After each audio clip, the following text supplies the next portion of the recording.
เอากูเป็นฮันดิกูเด้อพยัดมองยุง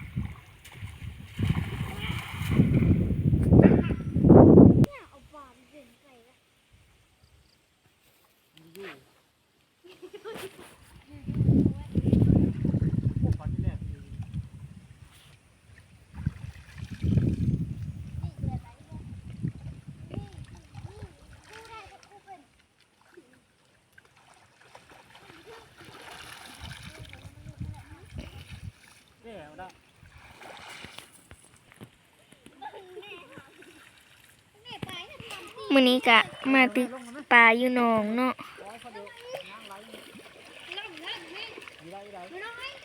มาหลายคนอยู่เนาะมัน6 คนเสือมองเนาะกะตึกแห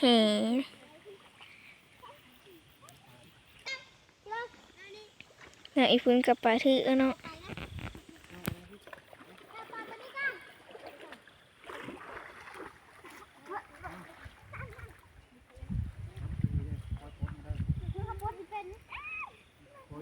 ก็เอาปลาอยู่เนาะเอาปลาอยู่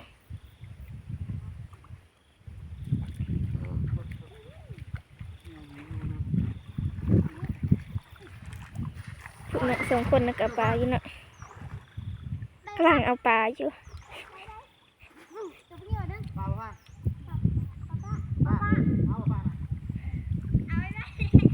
เราก็จะไปเบิ่งปลาก่อนเนาะ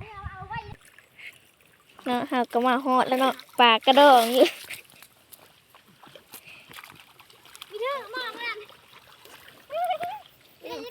เอาปลาอยู่ไปเลิศ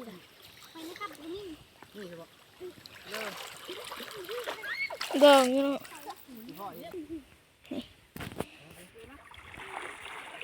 นี่เนาะปลากะ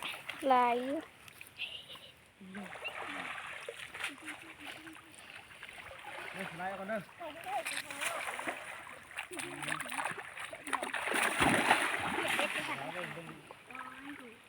เห็ดบาบ่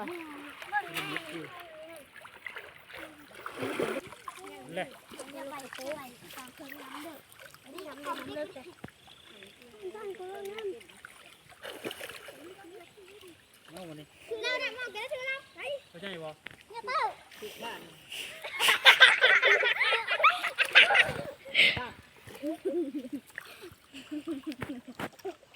ไปปลาเราได้ปลาเนาะเฮ้ย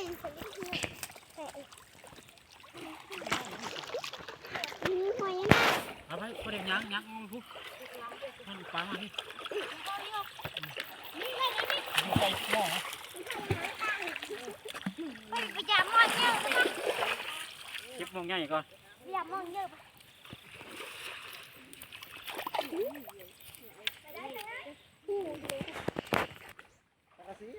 เนาะปลากะ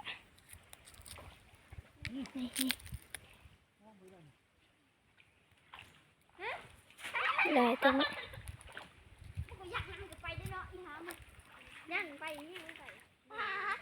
ปลาข้างนอกปลาเลยเต้ย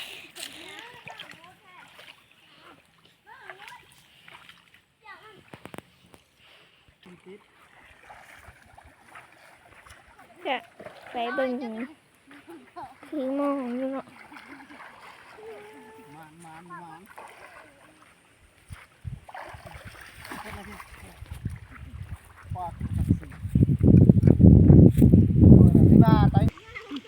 ผ้าเราตำเราขี้ควายผ้าเราตำขี้ควาย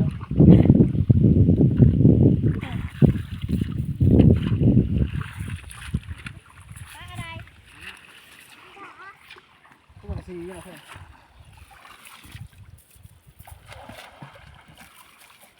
น้องจะมี